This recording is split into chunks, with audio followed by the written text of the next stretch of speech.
I don't think so. No. No. Okay. Yeah, just like a Zoom call normally, right? Yes, basically.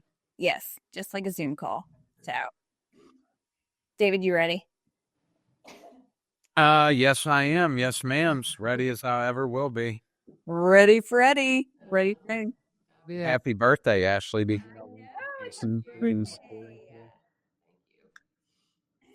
All right.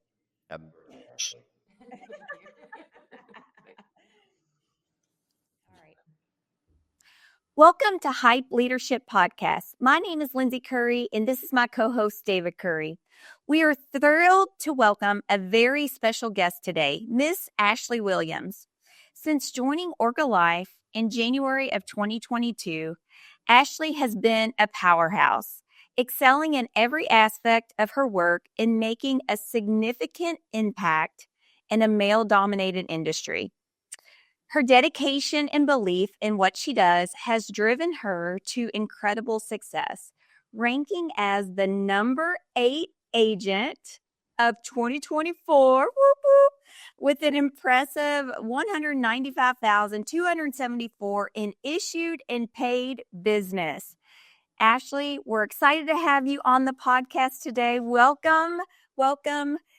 And happy birthday, girl. Happy birthday. Thank you. Thank you guys for having me on. I'm excited.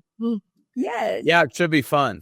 Ashley, I did notice that you kind of like puffed them shoulders out when you talked about how great of a female you were in this male-dominated industry. So sometimes I forget that, honestly.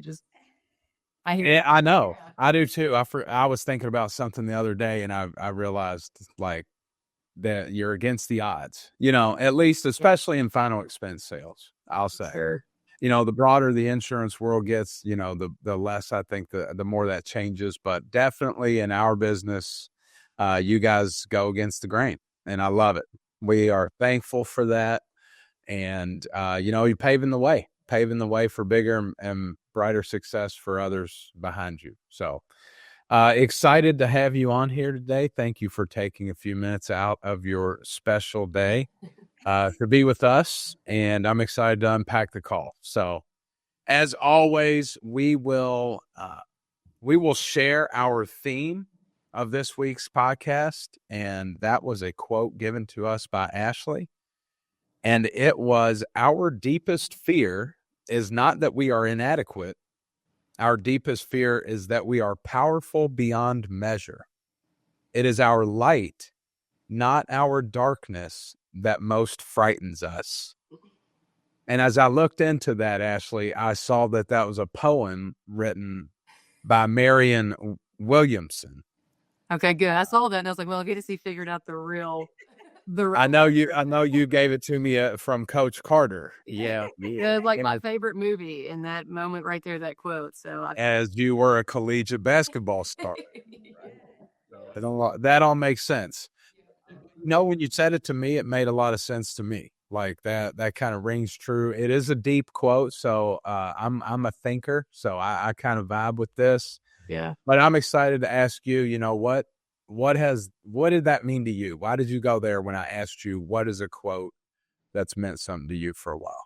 Well, it's funny because I'm not necessarily a deep thinker, but my husband is. So I use his skills and talents to articulate my words because he, like you, David, enjoys this stuff a ton. So, but no, when I hear that quote and when I first watched that movie and fell in love with it and that quote right there, it honestly, to me, just talks about and means a lot about our fears, right? Like when we're younger, everybody has goals, everybody has big dreams, and we hope to accomplish those things. But I think sometimes the thought of those dreams and goals actually being accomplished is a lot more scary than staying a goal and a dream.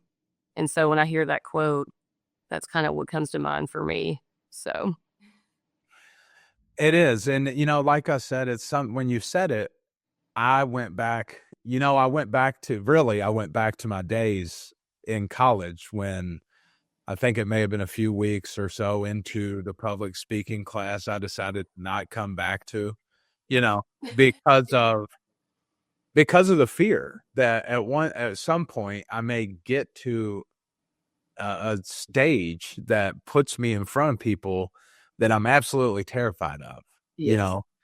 So proud, I guess, to be on a host of a podcast and doing this on a regular basis and putting ourselves out there in front of people like we do.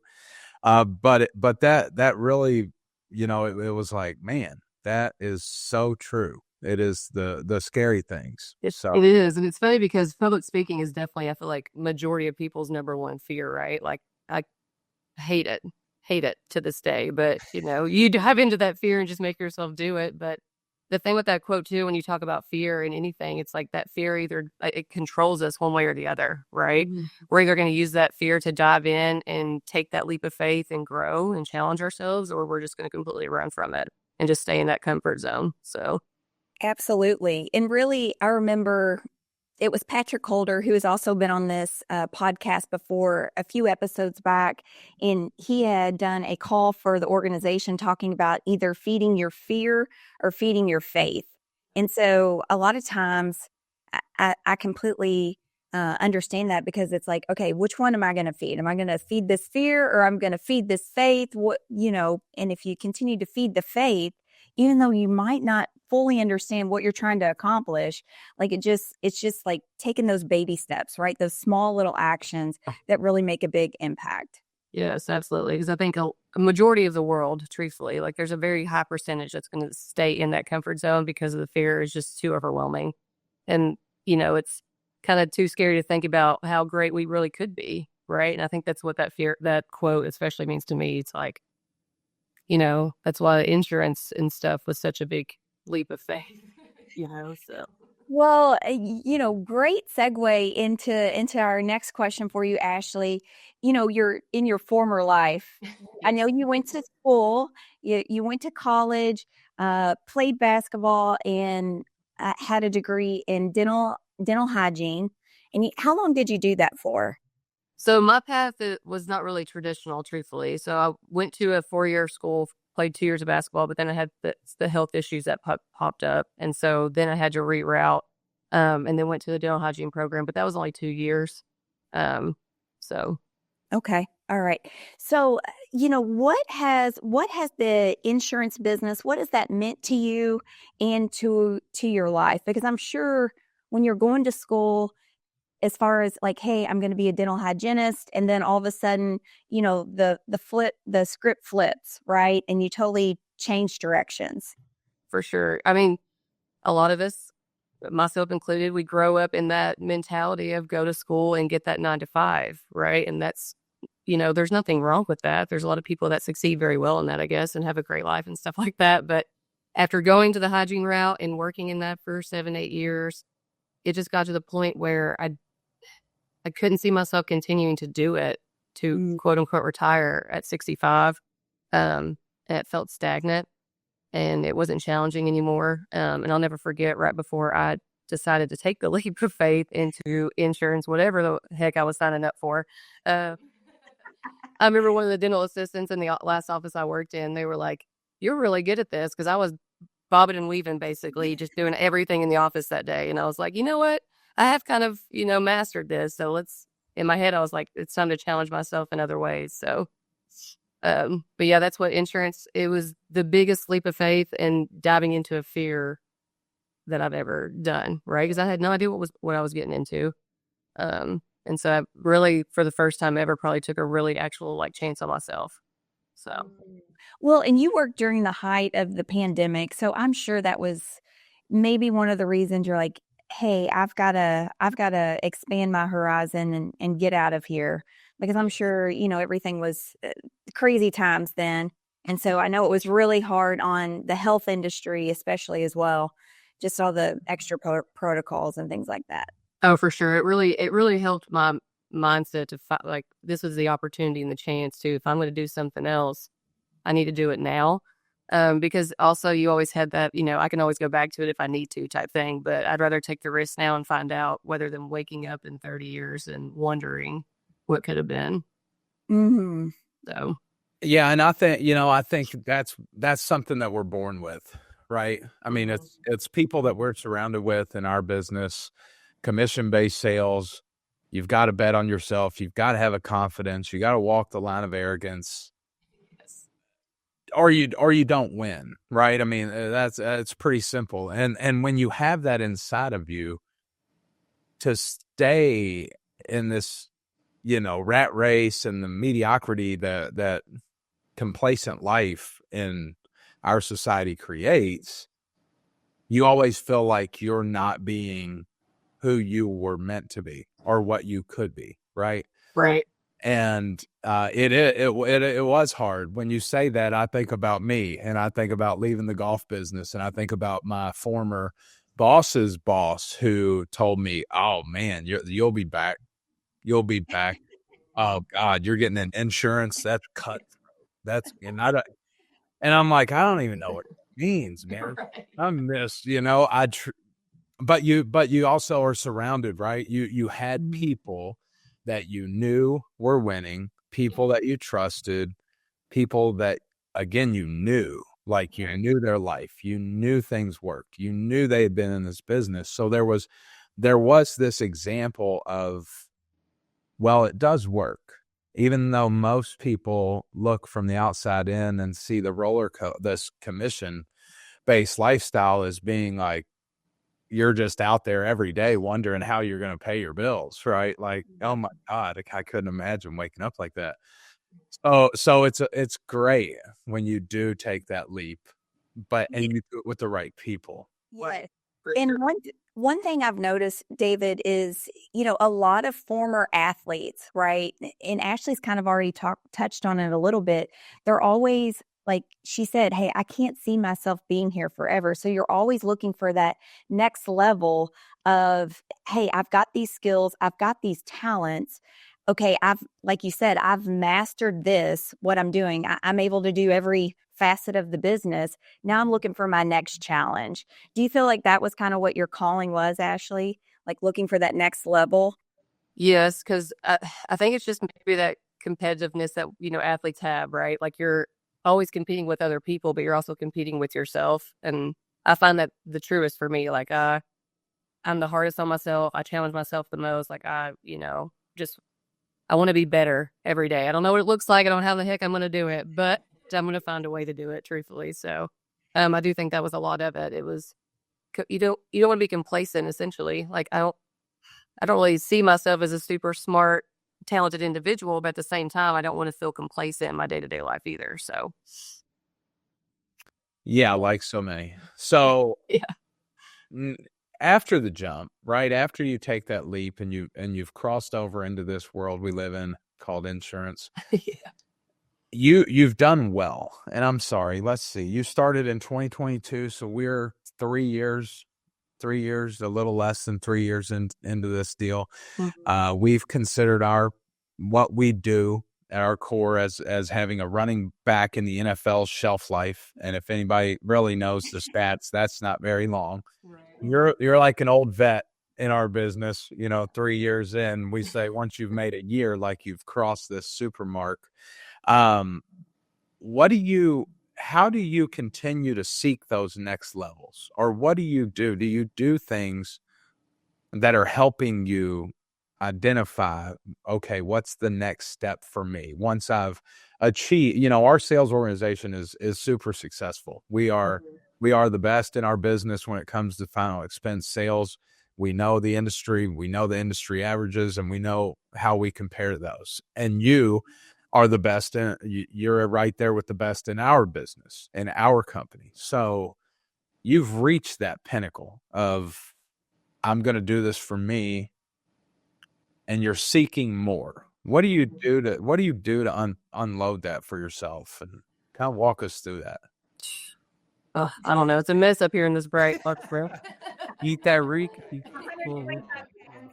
It's honestly such a roller coaster, and I'm sure you all can vouch for that as well as anybody that has been in this business long enough. We all come here initially for the same reason, right? You work that first year. Second year was obviously to be top 10. That was the goal. So you accomplish that. And I always tell Lindsey, I don't know if it's a good thing or a bad thing, but I'm always like, all right, cool, we did it. What's next? Right? All right, what's the next step? And I think that's why last year was so hard, because I didn't have a clear vision of what my next step was. And so I was just kind of mindlessly knocking doors.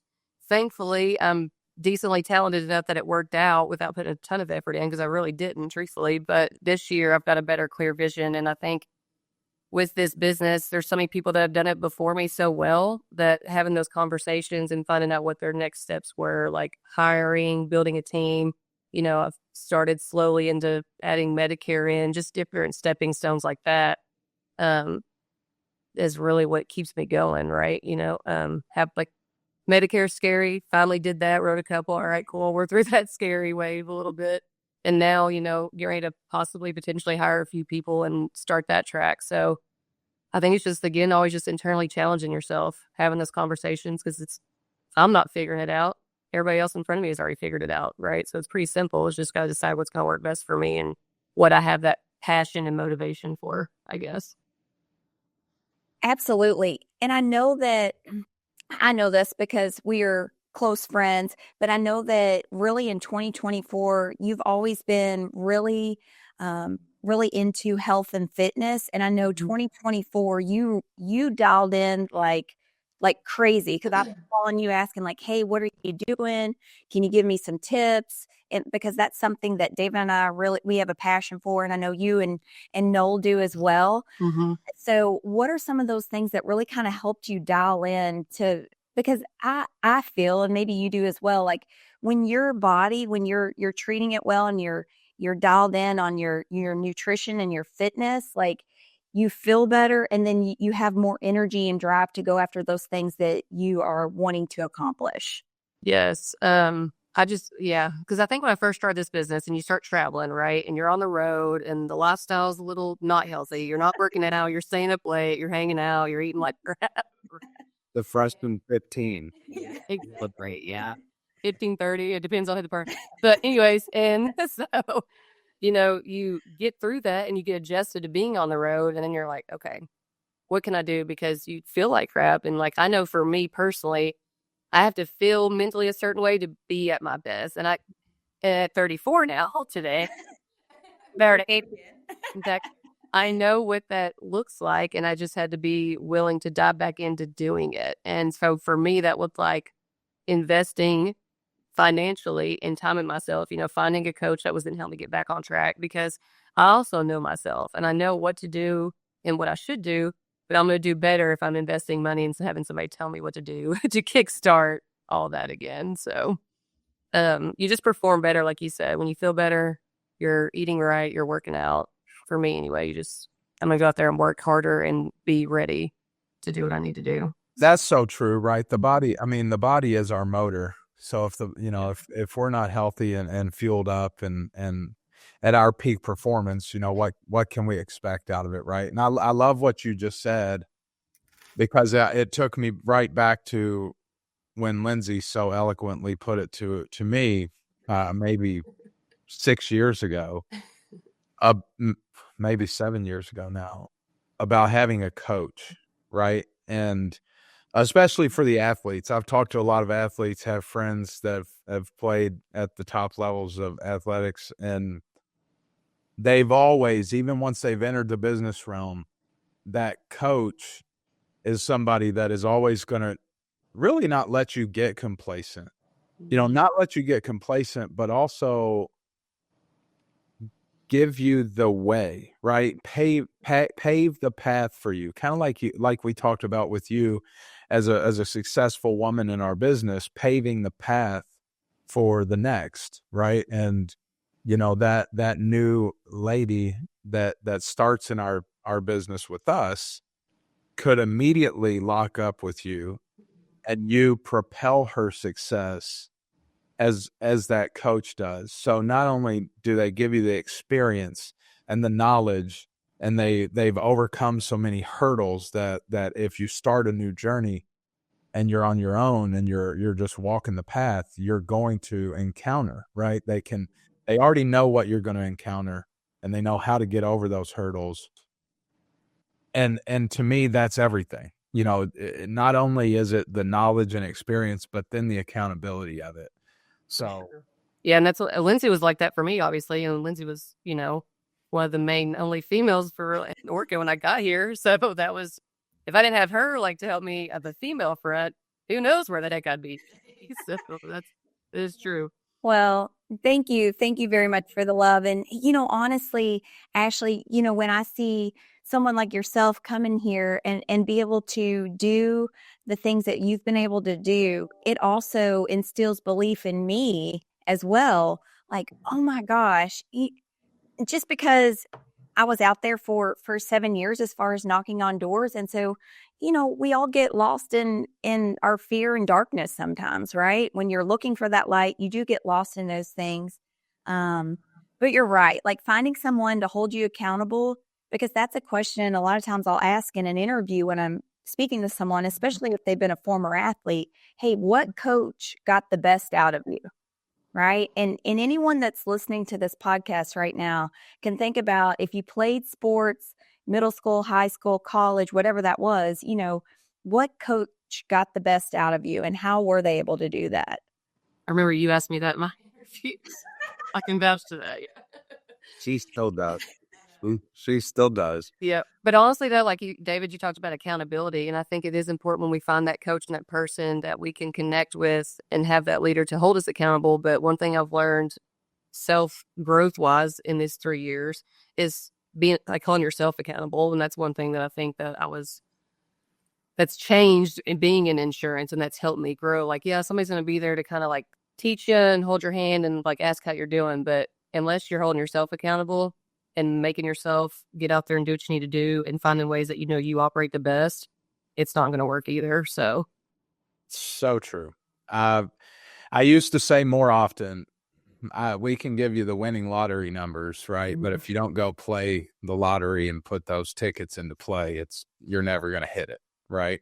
Right. So, so much truth with that, and that when you talk about this new world we've gotten into, the Medicare space, the annuity space, the next levels for the HIPE and the ORCA organizations of going from a single-minded final expense producer and problem solver to this holistic service provider, that tightens me up a little bit because I know that that's the seat we're in, right? Mm-hmm. And what we did with our partnership with AmeriLife was pretty much find and align ourselves with bigger and better and more experienced coaches and mentors and accountability partners in our business.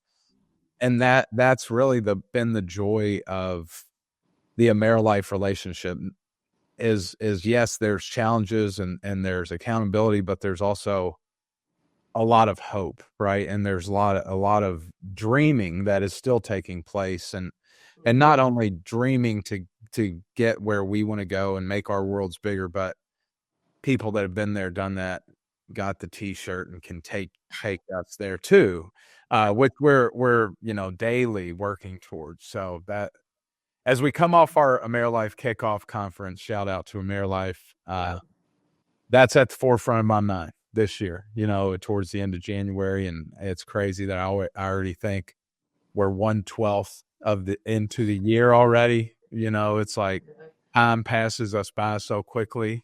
So, holding yourself accountable to that time is kind of wild.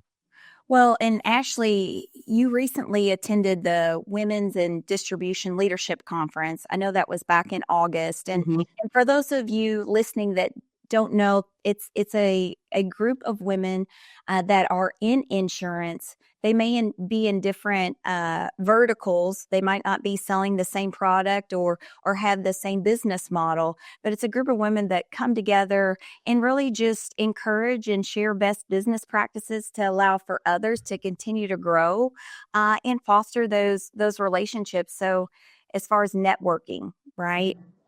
How did that impact you? I know that was back in, I believe it was in August, but I was so excited for you to get to go and just meet all the different women. Yeah, it was it was amazing to have that opportunity to go. Again, something I never thought my life would be, especially going to stuff like that, right? But it impacted me a lot in the sense of just seeing obviously women in the business from different backgrounds, different stories, all being super successful, right? And then just all the different avenues that each one of them had. Like, not all of them got there on the same pathway. They're not all doing the same thing, So that just kind of allowed me to see that, okay, there's not just one way to do things. And I think that was really big for me to kind of see in person and have those conversations with everybody. So that was awesome. Sure. Because, at Orca, I know we've been so one track focus for, the last 10 years, but what AmeriLife has really allowed for us to do is really expand our horizons, right? And allow for yourself and other agents to say, hey, I can add this to my portfolio and see the longevity in my business. So absolutely, even though we had a crazy flight on the way home. Yeah, the flight back was wild. We made it. We were delayed. We stayed the night over. I don't even know where we were. Maybe Atlanta. I think it was Atlanta. It's crazy. Thanks for getting me home because I don't know where I would be to do. But what's that quote? Like they ran so I could walk, or they walked so I could run, or whatever. That's kind of what I think about with that conference. Like all those women in the AmeriLife, but even like at Orca, like with you all, for example, like you all have already done that and paved the way. So, and made it super simple for us. We just have to be willing to follow and have those conversations and learn and grow and all that. So. Right. Well, I think just learning from our mistakes, because, ultimately the goal is to, what we've been able, and we're still actively working. I feel like we're just getting started. In the last 10 to 11 years, someone can come in here brand new and accomplish that in 4 to 5, right? So just that shrinking that time span. Glenn, who's also been on here, has been within this industry over 25 years, right? So again, it's getting shorter and shorter just because we're in a microwave society. Folks want the results and they want them now or yesterday. And so I think that's what, from our mistakes and our failures, we've learned and adapted and grown because we've been able to surround ourselves with folks that are a lot smarter than us, and we can adjust and continue to foster those. Yeah. And unbeknownst to you, this is an invite not only to our podcast, but we're putting you in a place where you can now drive our business forward, right? You're going to take this and the energy that you have and pioneer all those new things. And we charged some people that we were able to take down there with us to AmeriLife and get them introduced to, the bigger visions, in the same way. Right. And we did it a couple years ago in the ACA world, and this new world when we're trying to continue to grow the final expense business, and we're sustaining a 1-year-old Medicare business, and we're pioneering a brand new annuity division. And I've got somebody that comes to me and says, hey, I'm super fired up and have some knowledge and I'm passionate about ACA. Like, it means everything to me. And I said, okay, I have no time. I have no energy to put towards that. I see the vision of where you want to go. I see the possibility of that business. If you want it, you go do it. And needless to say, she has done that better than anybody that we have really partnered with. Like the traction that she created for us out of her own desire, right? So I say that because it's really what we're talking about. It's when you're sitting there in the dentist office and you have this voice inside of you that tells you, I should be doing more. I should be getting more out of my ability. I should be getting more for my family. And you have that, but you don't have anybody feeding it, right? Don't let, because your quote unquote leadership, or because your quote unquote business partners or your coaches aren't giving you what you feel like you could take. That's what we're talking about today, right? Having the courage to buy into the faith and to take that bull by the horn and run with it. And that's really the core of what it takes to win in our business. Like you said, Ashley, where you can be given the keys to the castle, right? Everything, the sales process, the how to grow the business, how to become successful can be laid in your lap. But if you're not a business owner and you don't take the mindset of, if it's going to be, it's up to me, then we don't get to go anywhere. Right. Right. And that is a core value of Lindsey and I's. And it's always valuing the fact that we're going to go farther together. It could be Ashley that is the rock star in the annuity world for us, and the one that goes out and sells $10 million in annuities next year. Right. And it's not going to be because of what I did. It's not going to be because of what Lindsey did. We could come alongside of you, but it's going to be because that's what Ashley put her focus on, and put her efforts in, and put her hard work and the long hours and the thing that it takes to grow something new. So I say that because we value everybody, right? And we value everybody, and we are very big believers in learning from everyone and being better together. So for sure. Let's talk about that a little bit, because it's funny that you say and like talk about that specifically, because not to call Corey out, but we were having a conversation about everything's slightly changing. We're all adjusting different leads and how to get in front of more clients and different things like that. And he was like, well, I thought you were going to let Robin Kelly's also lead weighing a segment, and he was like, you're going to let Robin kind of like test it out. And I said, well, not to sound disrespectful, but I'm very capable of diving in and learning myself and then doing it as well, instead of always waiting on somebody else to figure it out for me. So I'm just going to go ahead and just try it out and see what happens. There you go. You thought we all think alike, even though we don't talk enough, but we're all on the same page. Yeah, exactly. Sometimes you just have to be willing to take the heat, right? Exactly. I mean, that's when he was talking about Amy. I mean, with the ACA, I'm like, that's exactly what he told me. He's like, well, you got to go figure this thing out. I mean, as far as when I looked at first getting into this business, and I'm like, I guess you're right. I got to figure it out. Yeah. It's such a challenge for me personally, because that's not really I'm going to wing it, I'm going to dive in and figure it out, but I'm also maybe going to let somebody else do it first sometimes. It's easier. It's always easier that way, but it's not always the possibility. So when you think about taking that on, what do you think it's going to take? Like, what does when Ashley's there putting her playbook together by herself, I want to go here. We don't have the dots connected to get there yet. Mm-hmm. What are all the factors that you think about when you're doing something like that new?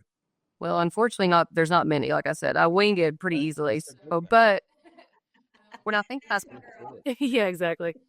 I'm trying to be more diligent on specifics.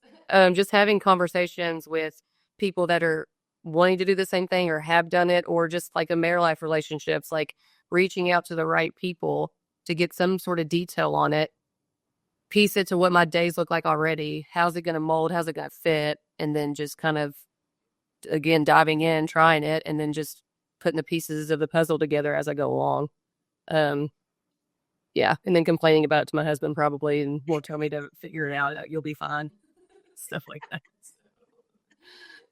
Now, there's so much truth. Some people you may not have ever seen the Art Williams, the founder of Primerica, and this massive organization in the insurance world that's been uber successful. There's a famous speech that he does about just doing it. Mm-hmm. I'm just doing it. And if you come to me and you're the guy that's been successful, and well, then you got to do it twice. You got to do it twice. You got to do it and do it. We've said action eliminates fear, right? And you're only gonna, maybe the only way you figure out what hurdles or what obstacles are in your way is by starting to walk. So, yep, I think a lot of that comes back to it, right? So many people are so afraid of maybe the unknown and the power and the greatness that sits there on the other side, that they never take the step. Yes. And that's a lot about that hiring event we did last week. I've been talking for about a year. Corey's wanted us to hire people to help us grow our business. And I did not want to. Still on the fence about it, but did not want to. And a lot of it was because I didn't know, one, what it looked like for me personally. Two, I didn't know like how good I'd be at it. All these different fears and factors, right? The unknowns. And finally, by the third conversation with Lindsey and Corey and JP, I was like, let's quit texting about it. Let's quit talking about it. Let's just schedule this dang thing and get it done. Because the longer I talk about it, the less likely I am to do it. So that's why I just have to dive in sometimes. I'm like, all right, let's just do it. Let's speak. Loved it. You loved it. Oh my God. That's why we need more driven women in the business. Do y'all hear what we're seeing here?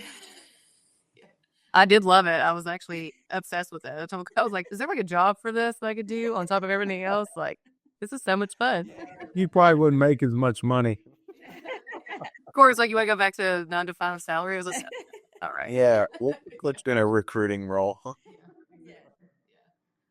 Love it. Love it. Well, actually, I've enjoyed it, and one of the things I think that I've kind of uncovered today is just that it's the uncomfortableness of not knowing whether it's your greatness that scares you or it's the fear of failing that scares you. It's the unknown that keeps you from moving forward. And I think it's our internal that we have to listen to that tells us there's something bigger and better out there that we are capable of achieving. Yep. That comes from inside, I think, most of the time. But to figure that out, it takes the steps, right? And I just know you're a proof of that, proof of taking the step, and you've done that from the moment you got out of your comfy chair in the dental office and left your comfy salary and all those things. Yep. And found out that there's an endless world of opportunity, that you have more freedom when you take the responsibility of your own accountability. For sure. Absolutely. Yep. Yeah. You got to have that confidence, whether it's a false sense of confidence or not. But I think that self-confidence is going to drive you one way or the other. So, but yeah. I love that. Just borrow somebody else's confidence. Exactly. Borrow it for a little bit until you gain your own, right? Just borrow it. Yep. So one of my mottos has always been fake it till I make it. And that's what I live by. So yes. I just figure it out. There you go. I love it. Yeah. Ashley, thank you so much for jumping on today and pouring in to all of our listeners. And I know that they got a lot out of this, and super excited for your 2025. And again, happy birthday. Happy birthday. Thank you. And thank you, HIPE podcast listeners. And we will see you all next week. Thank you, guys. Thanks. Thank you. See ya. All right, Ashley, can I just get your phone number really quickly for the podcast description? Yep. It's 606-875-8911. All right, perfect. Thank you very much. Appreciate your time. David, you need to do a quick short, and then we're good to go. All righty. All right, Ashley, take care. Thank you very much. All right. Thank you all. Yeah. Bye. Thanks, girl. See ya. All right, whenever you guys are ready, take your time. Whenever we're ready. Our deepest fear is not that we are inadequate. Our deepest fear is that we are powerful, beyond measure. It is our light, not our darkness, that frightens us the most. Why is that?